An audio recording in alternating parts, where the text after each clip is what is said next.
Y para ver estas cosas vamos a irnos a Hechos el capítulo 11. En nuestras Biblias, Hechos el capítulo 11. Aquí nos va a estar hablando acerca del desarrollo de la iglesia primitiva.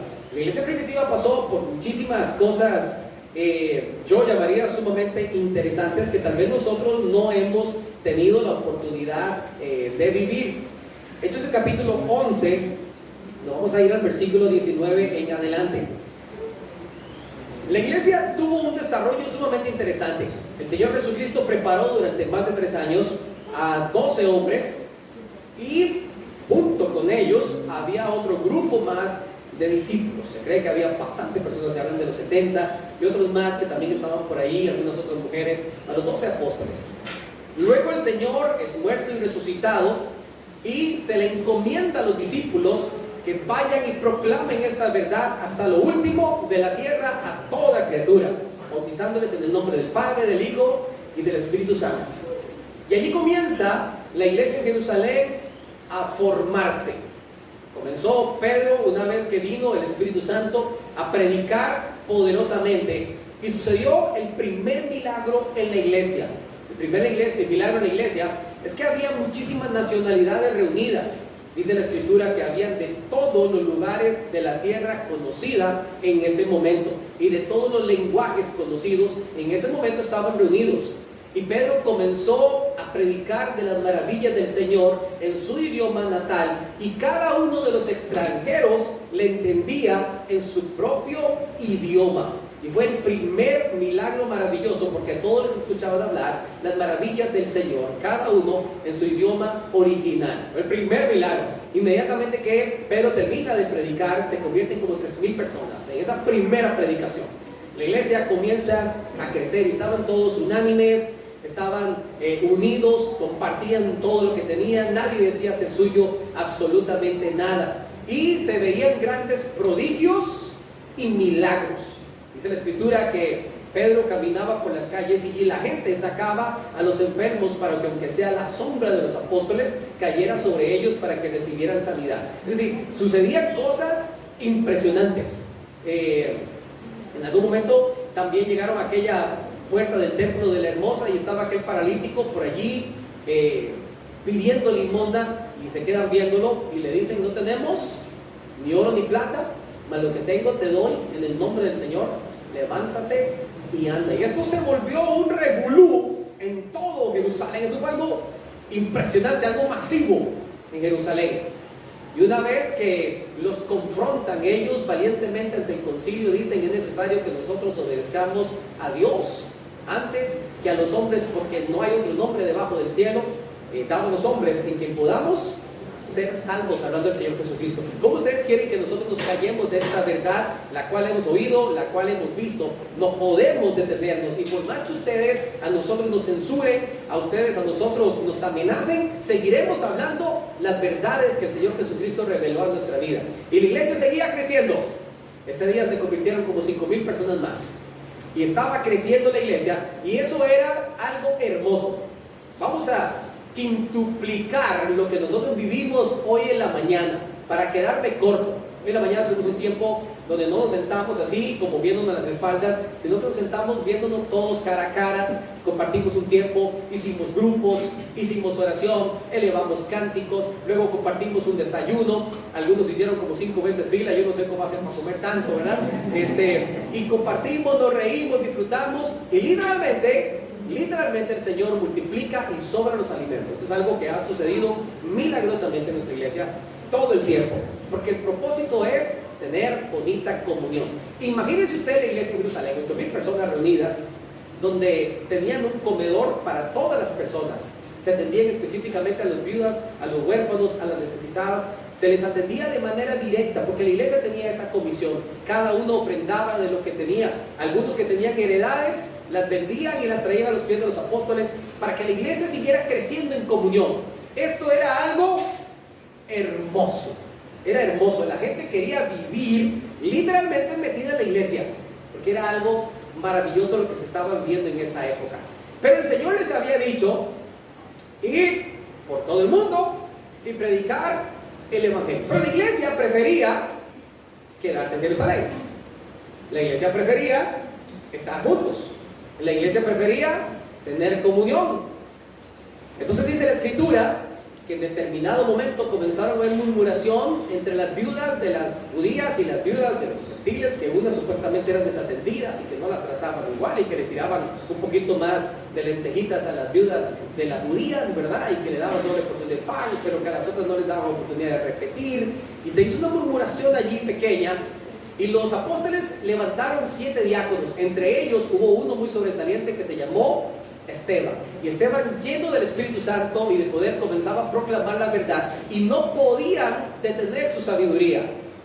Era tanto lo que se estaba viviendo en el momento que la gente decidió levantarle falsos y apedrearlo hasta morir. Y como esto gustó al pueblo, según lo que dice el capítulo 8 del libro de Hechos, como esto llenó tanto a la gente, se levantó una gran persecución contra la iglesia en Jerusalén, y todos comenzaron a dispersarse por las diferentes lugares, aldeas y provincias que habían alrededor para compartir la verdad del Evangelio. Es decir, que en Hechos, el capítulo 8, versículo 1, se cumplió lo que el Señor les pidió en el capítulo 1, versículo 8 del libro de Hechos.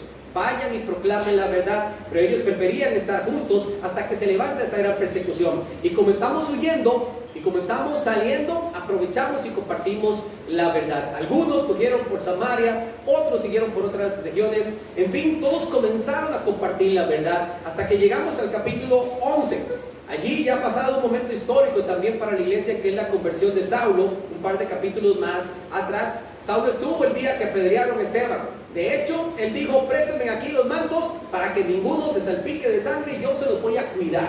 Dice la Escritura que él consentía en su muerte, es decir, estaba deseando que mataran a Esteban. Incluso él mismo pedía cartas a las autoridades para poder perseguir a la iglesia y perseguir a los creyentes. Esa era su función, hasta que un día se encontró cara a cara con el mismo Señor Jesucristo, que se le manifestó. Y una vez que se le manifestó, le dice: ay, Saulo, Saulo, Saulo, ¿por qué me persigues? Y le dice en pocas palabras: usted no sabe lo que está haciendo, pero ahora me serás un instrumento útil para mí. Y comenzó el Señor a pulirlo. De hecho, ni siquiera los discípulos lo recibían por el temor que tenían, porque Saulo era un hombre poderoso que tenía en sí mismo la autoridad para perseguir la iglesia.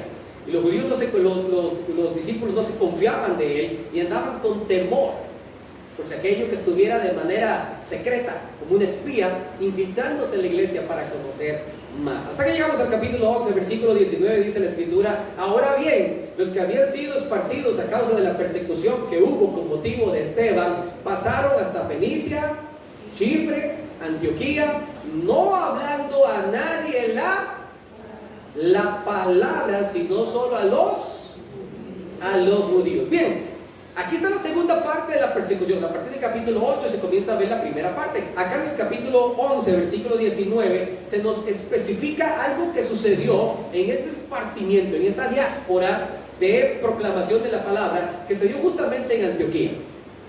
Dice la Escritura que los que habían sido esparcidos por causa de la persecución que hubo en el momento de Esteban, comenzaron a pasar por diferentes lugares. Nos presentan al menos 3 lugares. ¿Cuáles son esos 3 lugares?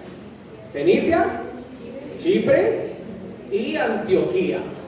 Pero ellos, estos judíos que vienen saliendo, no le comparten la palabra a nadie excepto a los judíos. Y bueno, yo quiero rescatar aquí algo valioso, porque en realidad es cierto que no estaban cumpliendo al 100%, porque el mensaje era: ir y predicar el evangelio a toda criatura. No tenían que discriminar si eran judíos o si eran gentiles, si eran griegos. De hecho, si usted se pone a revisar tan solo el capítulo anterior, ya Pedro había recibido una indicación directa que todos debían recibir el evangelio. ¿Y cómo sucedió esto? Dice la Escritura que estaba Pedro en casa de un hombre curtidor que se llamaba también Simón, y subió al mediodía al techo, a la azotea del lugar, y mientras esperaba que le hicieran algo de comer, le sobrevino un éxtasis. Y bajó sobre ello un gran lienzo donde venían todo tipo de animales, reptiles, cuadrúpedos, aves de todo tipo de especie. Y está Pedro viendo esa escena con ese montón de animales bajando con un lienzo del cielo, y escucha una voz del Padre que le dice: Pedro, mata y come. Pedro se escandaliza porque él, como judío, tenía sumamente claro en la ley qué cosas eran comunes, qué cosas eran inmundas, y él decía: yo jamás voy a comer nada que sea inmundo, así que no voy a comer de eso, Señor, ni aunque tú me lo digas. Y vino la segunda vez esa voz del cielo que le dijo: Pedro, mata y come, no llames tú común o inmundo a lo que yo he limpiado. Y esto sucedió por 3 veces hasta que él entendió perfectamente cuál era el mensaje. Y Dios mismo le dijo: ahorita mismo están llegando 2 hombres de Cesarea que vienen por ti, anda y comparte el evangelio con ellos. Tocaron la puerta, Pedro desciende y ahí están los 2 hombres. Venimos de parte de un hombre llamado Cornelio. ¿Dónde estaba un famoso Pedro? Simón Pedro, sí soy yo. Es que venimos para decirte que nuestro jefe, un centurión, un hombre muy importante llamado Cornelio, recibió una visión del cielo, un ángel del Señor que le dijo: anda y busca a Pedro. Y Pedro dice: sí, ya yo me sé el cuento, ya el Espíritu Santo me lo reveló. Y está bien, vamos para allá. Y llegó a una región gentil, allá a Cesarea, y estaba Cornelio esperándolo, y Cornelio invitó a sus amigos más cercanos, a sus familiares, para escuchar el mensaje del evangelio, esa luz del evangelio que Pedro tenía que compartirles. Y una vez que Pedro se puso a hablar, lo primero que dijo fue: ustedes saben cuán inmundo es para nosotros los judíos tener que sentarnos a comer y estar aquí con ustedes que son gentiles, pero el Señor me ha mostrado en ese lienzo que Él no hace acepción de personas. Y comenzó a hablarle la verdad. Dice la escritura, incluso Pedro mismo explicándolo a los mismos judíos en Jerusalén, él defendiéndose a sí mismo porque ya lo habían recriminado, ya le habían dicho: oiga, pero ¿qué andaba haciendo usted allá de los griegos? Entonces comienza a defenderse y él dice: yo vi ese lienzo y yo comencé a predicar la verdad en casa de Cornelio, y no había terminado de predicar el evangelio cuando de repente cayó el Espíritu Santo también sobre los gentiles. Ya se tenía clara la idea que todos necesitábamos la gracia, la luz del evangelio reflejando en nuestras vidas. Y damos gloria al Señor por eso. Porque el Señor paso a paso comenzó a dar forma a la iglesia, comenzó a mostrar a la iglesia cuál era el camino. Algunos querían seguir anunciando el evangelio, aunque sea solo a los judíos, pero esto comenzaba a abrir un poquito más la perspectiva y nos enseña algunas cosas para nosotros. Primero que todo, nosotros tenemos que aprovechar para compartir el evangelio a través de las circunstancias, y eso es lo que estoy viendo acá. Cómo la iglesia comenzó a predicar el evangelio en Fenicia, en Chipre y en Antioquía.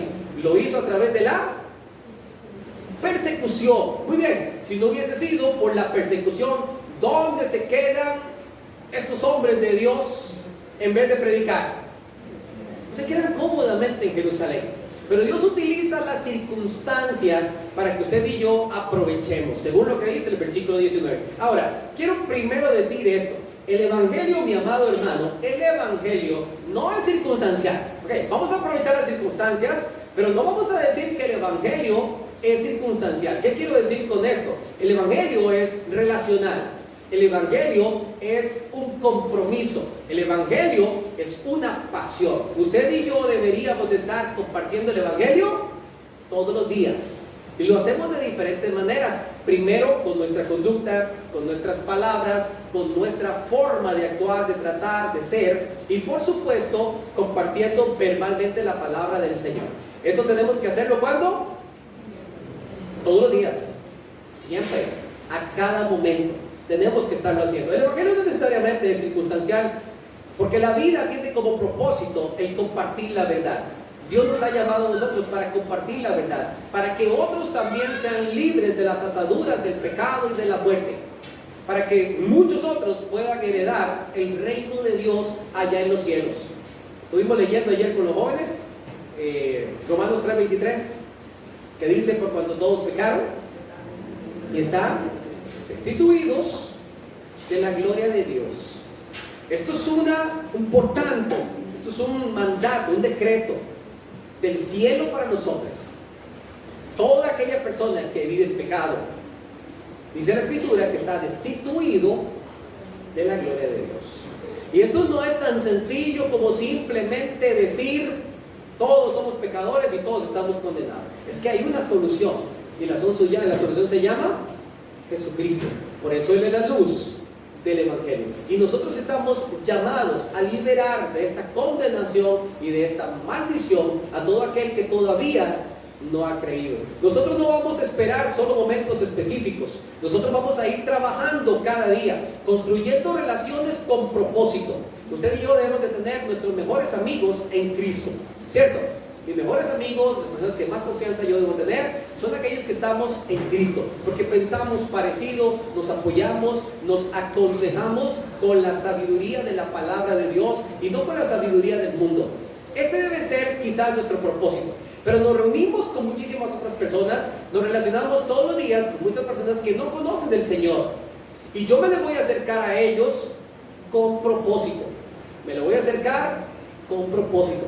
Diferente quizás a como hacen los niños o quizás todavía los jóvenes, que se acercan a las personas por interés.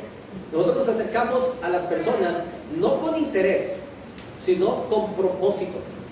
El deseo nuestro es acercarnos para que vean la imagen de nuestro Señor Jesucristo, para que sepan que nosotros podemos vivir en paz, con gozo, en medio de las dificultades, que tenemos la seguridad y la certeza que si el Señor nos llama hoy a su presencia, estaremos para siempre con Él, y no en un lugar de tormento, como lo dice Apocalipsis 20:15, sino que estaremos por siempre en la presencia de nuestro Dios. Construimos relaciones para salvación. Lo hacemos con propósito, porque el Evangelio no necesariamente es circunstancial.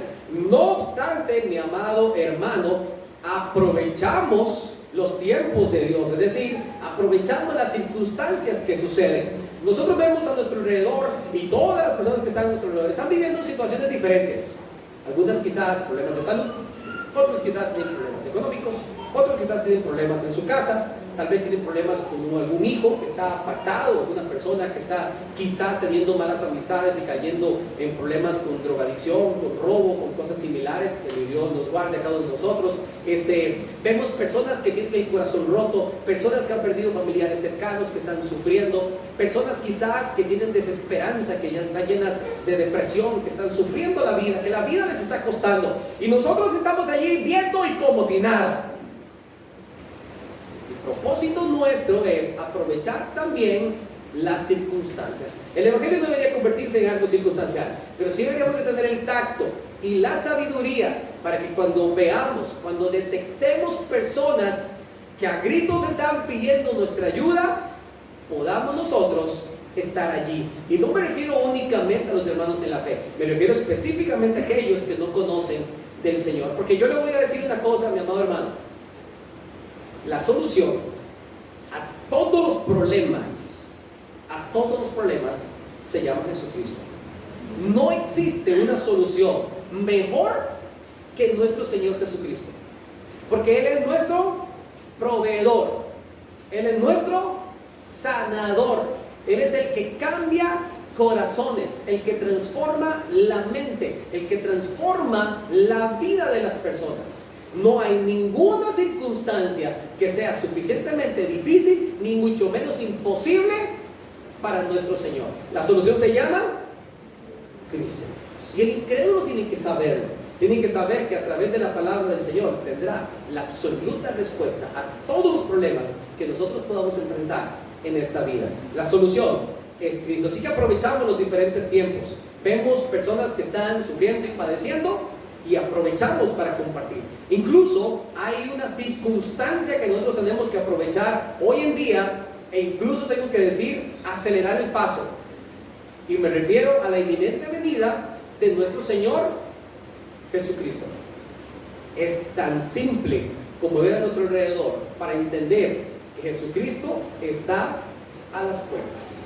Si usted me pregunta a mí, tienen a los ángeles afinando trompetas.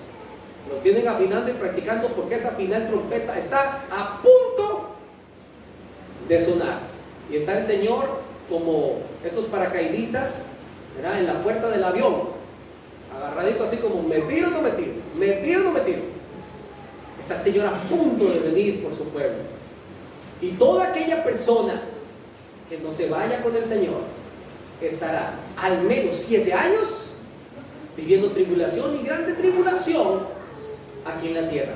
Y si hoy en día, con la presencia del Espíritu Santo de Dios, en este tiempo de gracia, es difícil para los incrédulos ver la luz, ¿cómo será en el tiempo de la tribulación? Así que, mi amado hermano, nosotros tenemos una circunstancia que hoy en día nos llama a ver los tiempos de Dios y nos invita a apresurarnos para compartir el Evangelio. Ahora, dice la Escritura que estos hombres pasaron y comenzaron a compartir la palabra específicamente a los judíos, pero hubieron otros que quisieron cumplir el plan completo que Dios les había mandado. Vamos a leer los versículos 20 y 21, ahí mismo donde estábamos. Hechos el capítulo 11, versículos 20 y 21.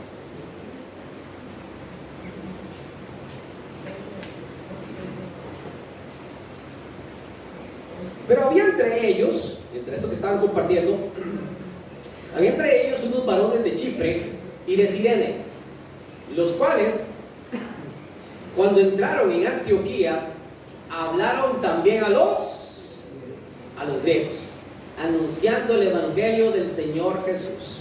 Y note lo que dice el versículo 21. Y la mano del Señor estaba con ellos, y gran número creyó y se convirtió al Señor. ¿Notaron la diferencia?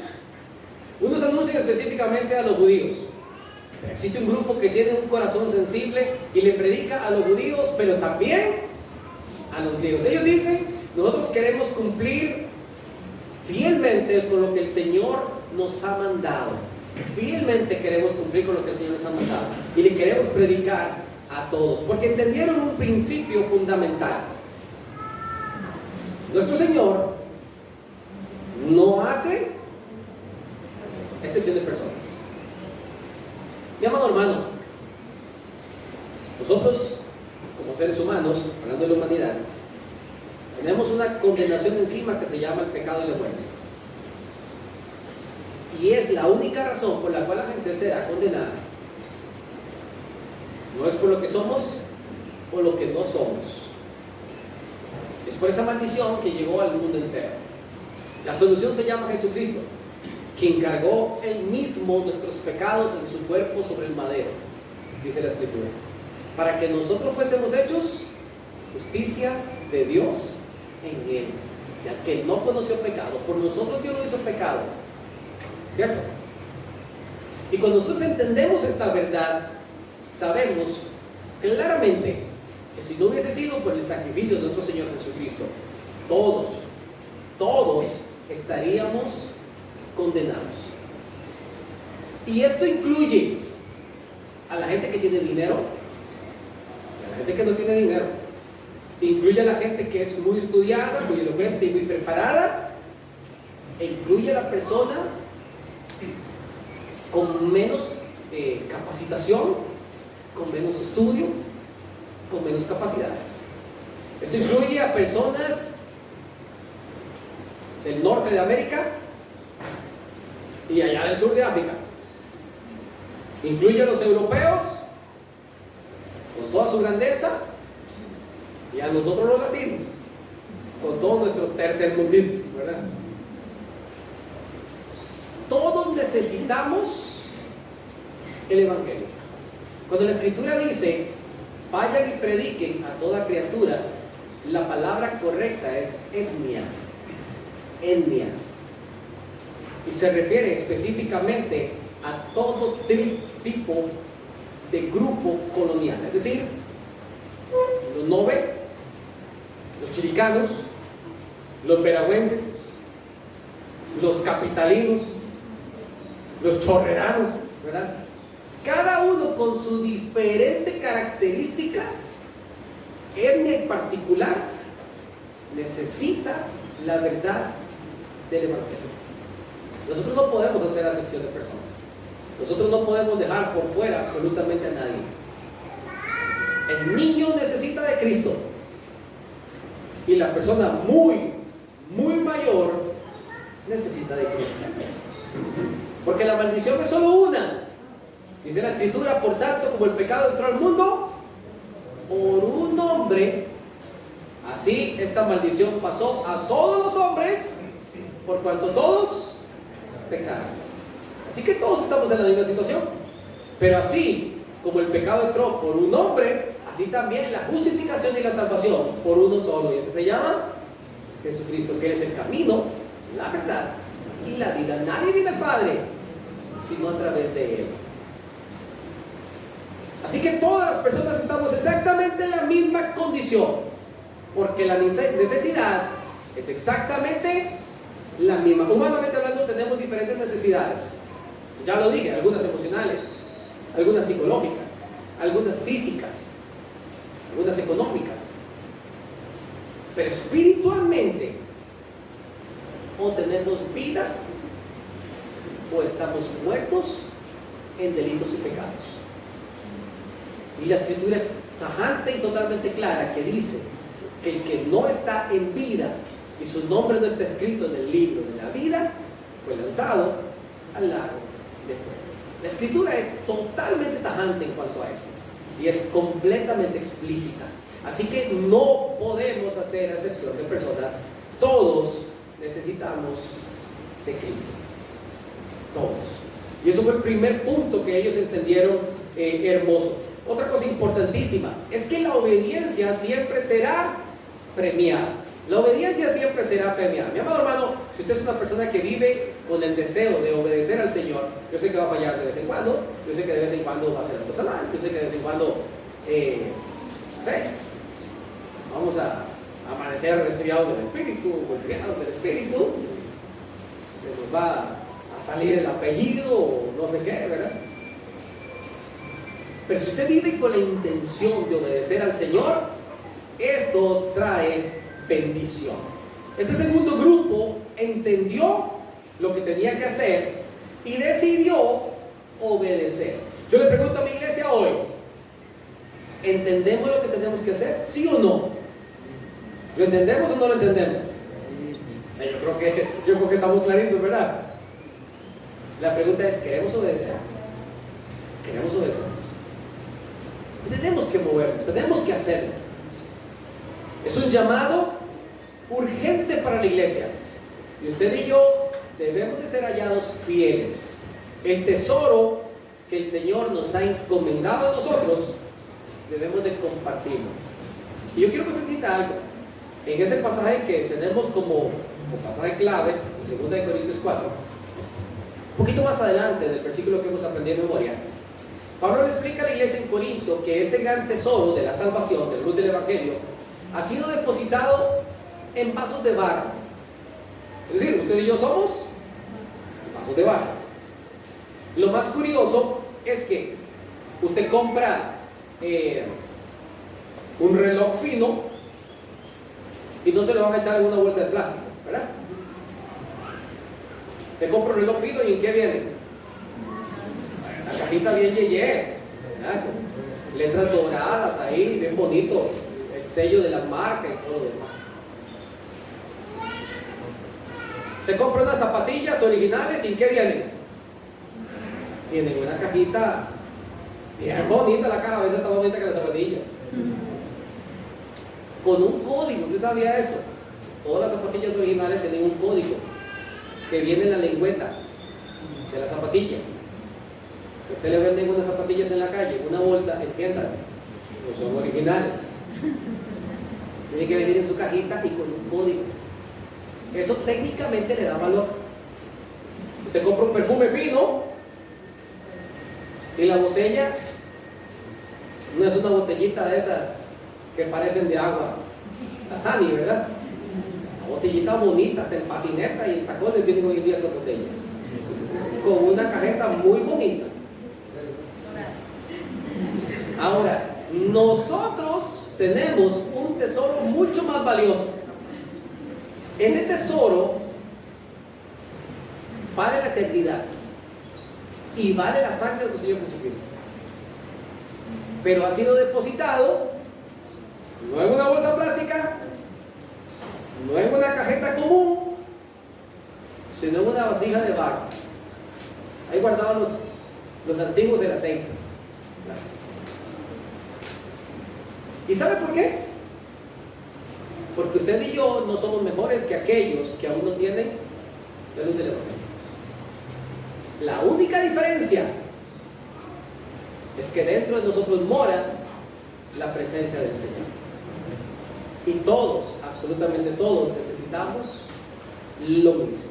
La obediencia siempre va a ser premiada. De hecho, estamos convencidos de que Dios respalda siempre cuando buscamos agradar.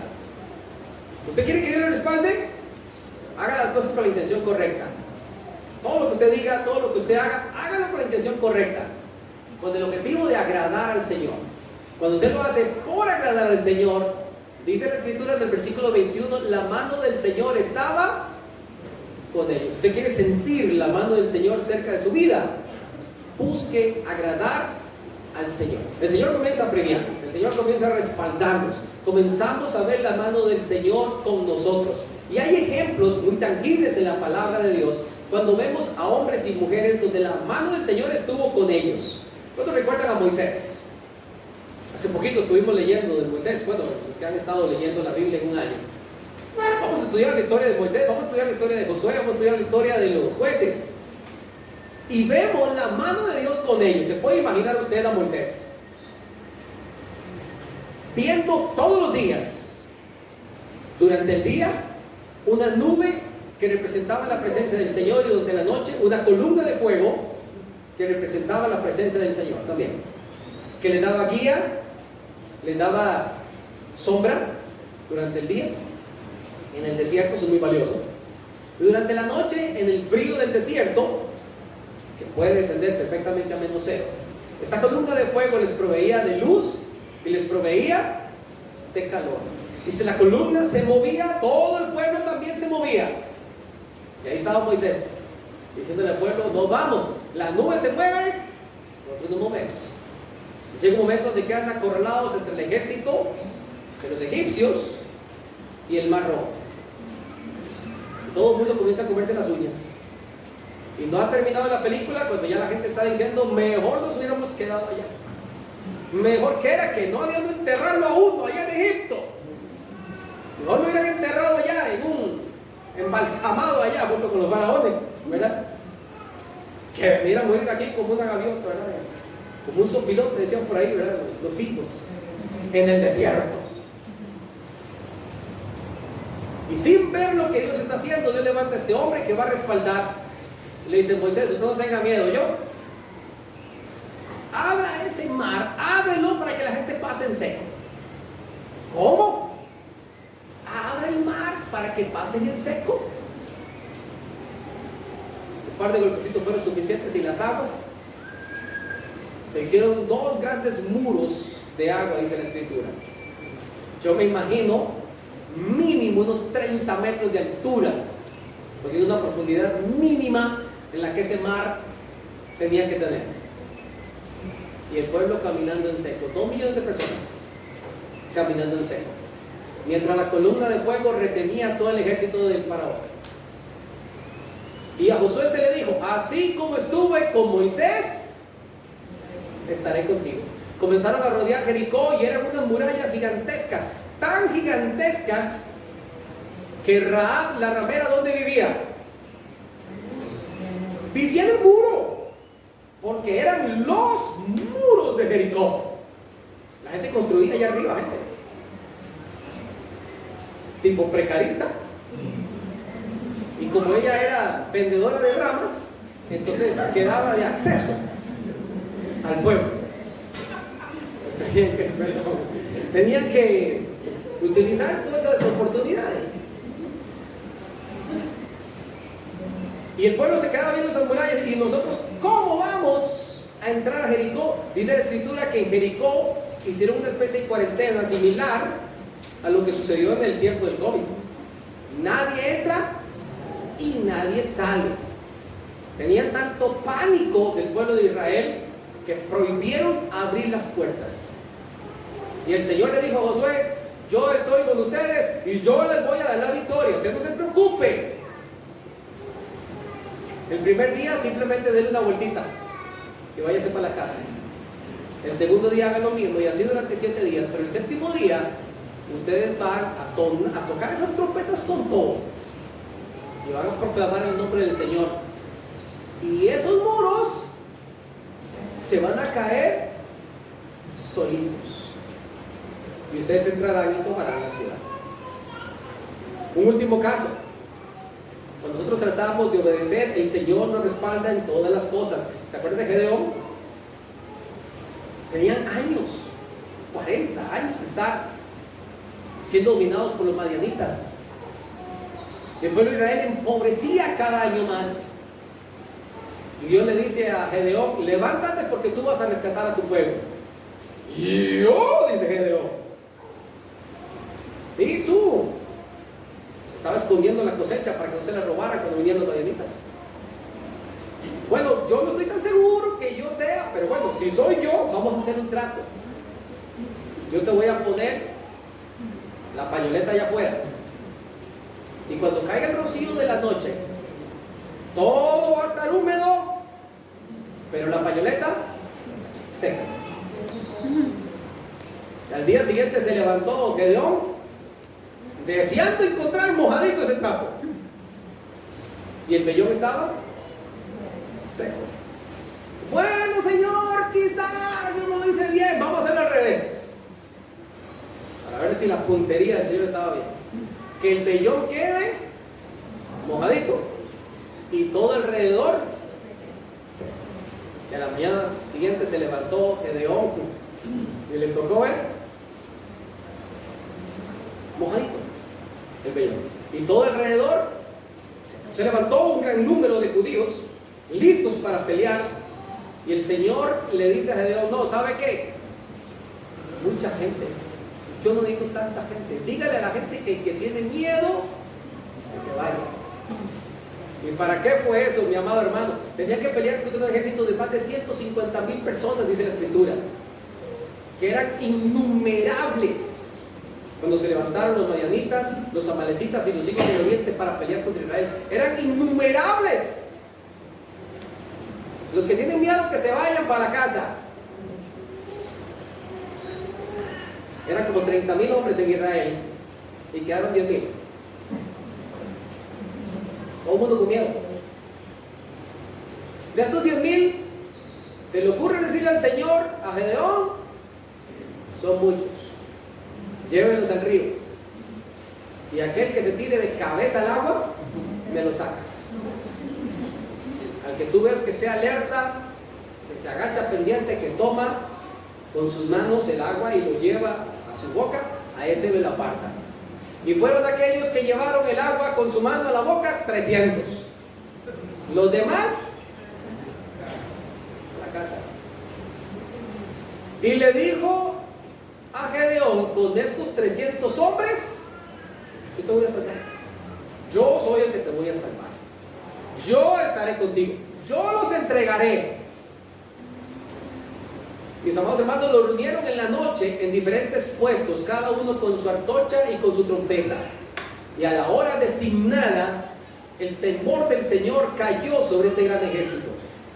Y de un momento a otro quebraron sus cántaros. Se puede imaginar usted el escándalo a medianoche, todo silencioso, que se revienten 300 cántaros simultáneamente y se enciendan estas 300 antorchas alrededor de todo el ejército, donde esto quedó iluminado y se escuchó ese sonido, ese estruendo, más todas las trompetas. Dice la Escritura que ellos mismos sacaron sus espadas y se mataron los unos a los otros. Y los 300 hombres viendo la película allá arriba. Porque cuando nosotros buscamos agradar al Señor, Dios nos va a respaldar. Este es el ciclo de la iglesia. Este es el ciclo de la iglesia. Necesitamos compartir la verdad a todos, porque todos tienen necesidad. Necesitamos buscar cómo agradar al Señor, y el Señor nos va a respaldar. Su mano estará con nosotros. Y si hay algo hermoso del ciclo de la iglesia, es verla creciendo y madurando. ¿Qué es lo que sucede un poquito más adelante? Vean conmigo el capítulo 11, versículos 22 al 26. Versículos del 22 al 26.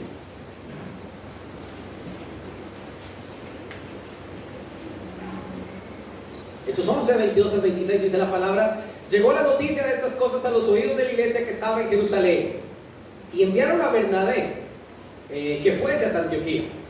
Cuando llegó y vio la gracia de Dios, se regocijó y exhortó a todos a que con propósito de corazón permanecieran fieles al Señor, porque era varón bueno y lleno del Espíritu Santo y de fe, y una gran multitud fue agregada.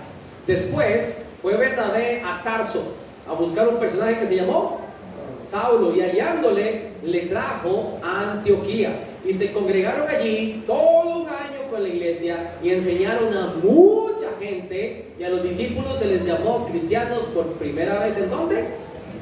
En Antioquía.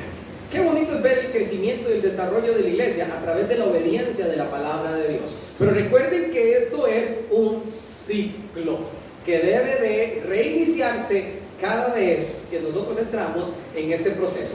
Nosotros como iglesia nos fortalecemos, maduramos, aprendemos. Porque cuando venimos a los pies de Cristo somos una plantita recién puesta en la tierra. Estamos empezando a germinar, estamos apenas creciendo. No hemos dado fruto, estamos apenas desarrollándonos. Necesitamos crecer y fortalecernos. Pero una vez que crecemos y nos fortalecemos, tenemos que salir y hablar de la verdad a todo aquel que necesite, en obediencia a nuestro buen Padre Celestial. Y todos aquellos que vienen a los pies de Cristo ahora son una nueva plantita que también debe de crecer para dar fruto. Y este ciclo no se debe de detener, no debería de parar absolutamente nunca. El crecimiento de la iglesia y la madurez se da en una exhortación a permanecer fieles al Señor. Usted y yo, el primer paso que tenemos que dar cuando hemos venido a los pies de Jesucristo es decir: Señor, yo voy a permanecer fiel a ti, porque yo no estoy en el evangelio porque me gusta una doctrina, porque sigo una religión, porque creo que esto es interesante. Yo sigo al Señor Jesucristo porque estoy convencido que Él es la verdad y que no existe otro camino. Dice la Escritura que es muy ancho el camino que lleva a la perdición, y son muchos los que van por él, pero es angosto el camino que lleva a la vida eterna, y ese se llama Jesucristo. Y son dichosos aquellos que han encontrado el camino de la verdad. Ahora, si yo he encontrado el camino de la verdad, ¿usted cree que yo me quiero desviar? Jamás. Quiero permanecer fiel al Señor. Podré fallar en 1000 veces, podré ser débil en 1000 cosas, pero mi convicción y mi fe es inquebrantable e inmovible. Y nada me puede separar del amor de Dios que es en Cristo Jesús. Estoy totalmente convencido de Él. Totalmente convencido de esto.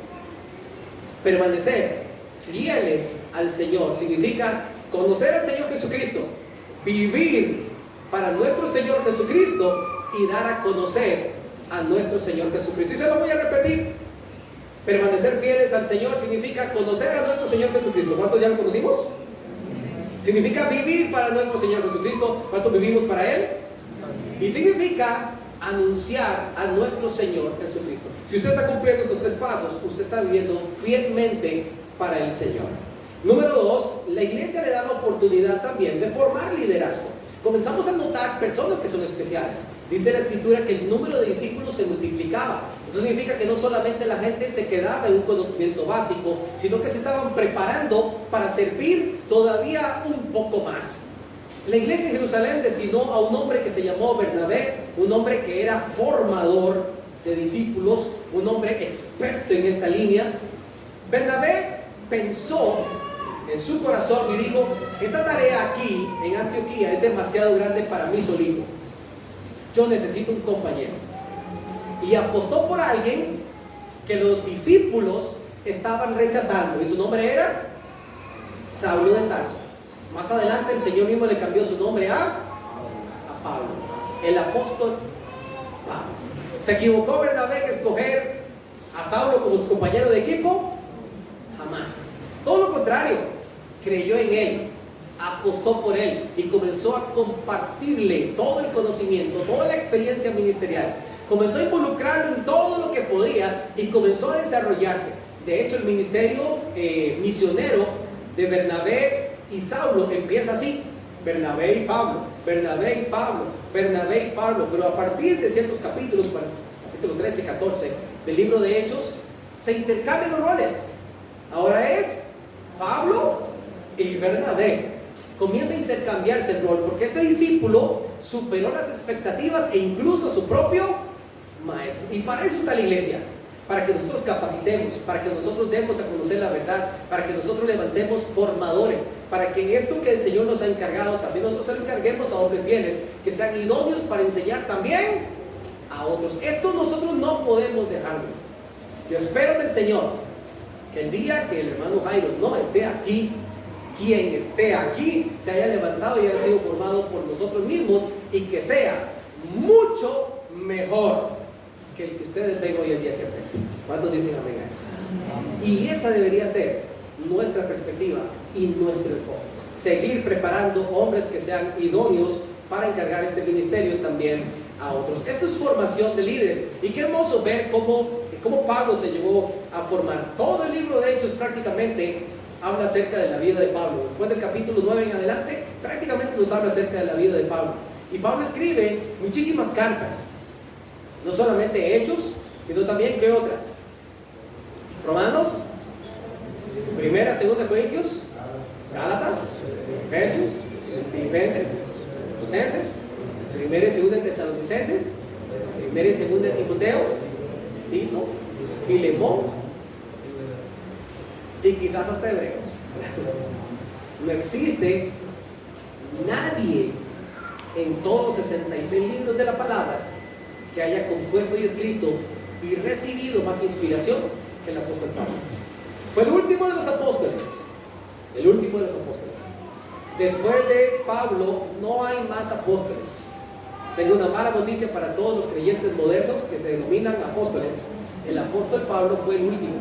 Él mismo dijo: incluso yo soy como un abortivo, así como que a lo último salí yo. Es que hoy día no hay apóstoles, mis amados hermanos. Existimos siervos de Dios, dispuestos a compartir la verdad. Eso es lo que hay. Y el que no quiere ser siervo de Dios, que se dedique a otra cosa. Pero apóstol, el apóstol Pablo fue el último, y trabajó específicamente con los gentiles, y gracias a él tenemos lo que nosotros tenemos hoy. Y termino con esto: cuando el ciclo se completa, cuando estamos buscando agradar al Señor, el Señor nos respalda y comenzamos a ver un área que es importantísima en la iglesia a través de la luz del Evangelio, y esto se llama multiplicación. Multiplicación. Dice la escritura en el versículo 24, ¿lo vieron conmigo? Versículo 24, hablando primeramente acerca del trabajo de Bernabé. ¿Cómo era Bernabé? A mí me ha encantado conocer a Bernabé, fíjate, es emocionante. Era un hombre bueno, lleno del Espíritu Santo y de fe. Y dice la palabra: una gran multitud fue agregada. Versículo 28, perdón. A ver, no, más atrás. Versículo 26. Se congregaron allí todo un año con la iglesia. ¿Y enseñaron a quién? A mucha gente.